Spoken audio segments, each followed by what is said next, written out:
अब चाहिँ नेपाली बन्ने बेला आछ कि खास नागरिकै भयो छैन नि त नागरिक बन्नु पर्यो पहिले कोही यहाँ कांग्रेस छन् कोही माओवादी छन् कोही एमाले छन् नेपाली नै छैनन् कि खास कार्यकर्ता छन् अनि सबै कार्यकर्ता मात्र छन् के हैन कोही के छन् नागरिक भएको छैन नि यहाँ नागरिकै छैन नेपाली नै छैनन् कि अब यहाँ यसरी चाहिँ देश बन्छ कि नाच्दै गाउँदै रमाउँदै देश बनाउँदै भन्ने हाम्रो संस्कृति छ। साथीहरु डाक्टर साहब हजुर अनि तपाईले यो बेलचा चलाउनु पनि आउने रहेछ हैन हामी गरेकै मान्छे हो नि के हो हाम्रो पुस्ता अल्छी हो के यो नौलो नयाँ चाहिँ होइन रहेछ उसको हाम्रो पुस्ता चाहिँ हाम्रो पुस्ता अल्छी हो के हजुरबाले पनि श्रमदान गर्थे पुरानै संस्कृति हो खेतीपाती गर्थे यो देशमा पुगेको थियो हैन बाको पालासम्म पुगेको थियो हाम्रो पालामा आएर यो मुडीमा केही भएन भनेर गाउँ छोडेर सहर छोडेर विदेश गएर चाहिँ देश बिग्रेको कसले सिकाए यस्तो चाहिँ यो डाक्टर साहब खास चाहिँ विदेशी शिक्षा आयो क्या हाम्रोमा हजुर 28 सालमा हैन हाम्रो आफ्नो सबै कुरा मार्सेर नेपाल गरिब छ यतिचोटि पढाए कि यो देश धनीवाला कहिले सोच्नै सकेनन् के बेरोजगार छ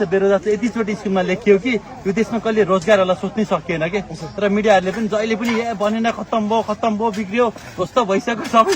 त्यस्तो मात्रै बढी भयो कि विदेशी शिक्षा आउन त आयो तर यसलाई रोक्न त सक्थ्यो नि हाम्रो राज्य सत्ताले अथवा सरकारले हैन हाम्रो निकायहरूले हाम्रो निकाय होइन कि सबै पहिलाका त विदेशबाट चलेका हजुर सबै उनीहरूकै खाएका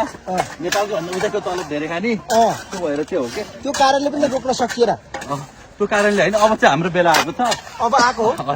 अब चाहिँ नेपाली बन्ने बेला आछ कि खास नागरिकै भयो छैन नि त नागरिक बन्नु पर्यो पहिले कोही यहाँ कांग्रेस छन् कोही माओवादी छन् कोही एमाले छन् नेपाली नै छैनन् कि खास कार्यकर्ता छन् अनि सबै कार्यकर्ता मात्र छन् के हैन कोही के छन् नागरिक भएको छैन नि यहाँ नागरिकै छैन नेपाली नै छैनन् कि अब डाक्टर साहब यो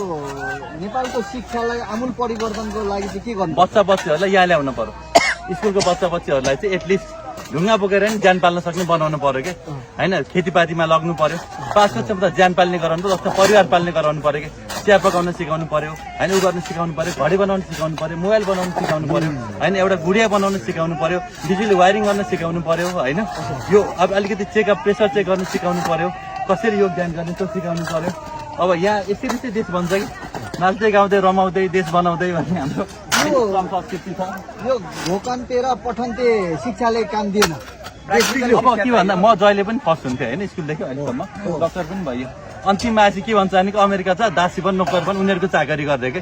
इन्जिनियर बन्यो त्यस्तै वकिल बन्यो त्यस्तै जे पढे पनि उसका नोकरी दास हुनुपर्ने अरे के संसारको मालिक हामी किरातेश्वर महादेवले अर्जुनलाई पशुपात अस्त्र दिएको यही हैन बराले अवतार लिएर सबै विश्व ब्रह्माण्ड चलाएको यहीबाट संसारमा पहिलो सभ्यता हाम्रो संसारमा वीर हामी पहिलो किताब लेखेको हामी ज्ञान पहिला यहाँबाट सुरुवात भएको तर हामी चाहिँ यो विदेशी पश्चिमाको दासी भयो क्या